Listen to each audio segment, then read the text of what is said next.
Aujourd'hui, à Kinshasa, la question du financement des routes refait surface. Le ministre des Finances, Doudou Famba, affirme qu'aucune route de la capitale n'est financée par le gouvernement provincial, pointant ainsi la responsabilité du pouvoir central.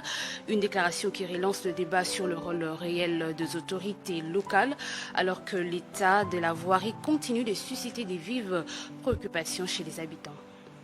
Lors de son intervention à l'Assemblée nationale, le ministre des Finances, Doudou Famba Likonde Libotaï, a apporté une précision importante concernant le financement des infrastructures routières dans la ville de Kinshasa. Selon lui, aucun kilomètre de route n'aurait été financé par le gouvernement provincial. D'après ses déclarations, l'ensemble des projets routiers réalisés dans la capitale congolaise seraient entièrement pris en charge par le gouvernement central. Cette sortie intervient dans un contexte marqué par de nombreuses critiques liées à la dégradation avancée de la voirie urbaine à Kinshasa, où les conditions de circulation demeurent difficiles pour les usagers.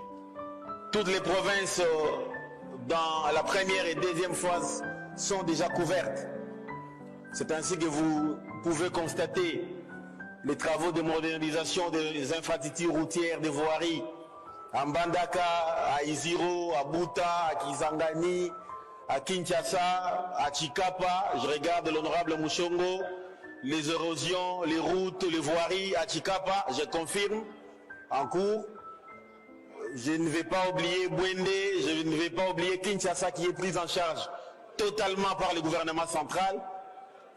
Pas un seul kilomètre financé par la ville. Si les financements des routes relèvent du pouvoir central, la question du rôle du gouvernement provincial reste néanmoins au cœur du débat.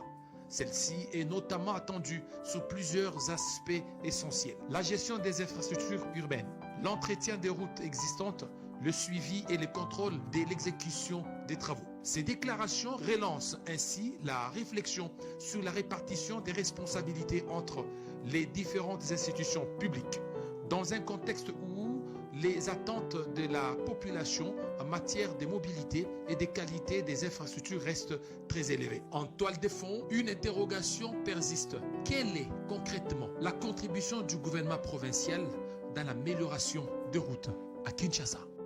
Merci à tous de nous avoir suivis. Aimez et abonnez-vous massivement à notre chaîne YouTube Tribeca Media. Au revoir et à la prochaine.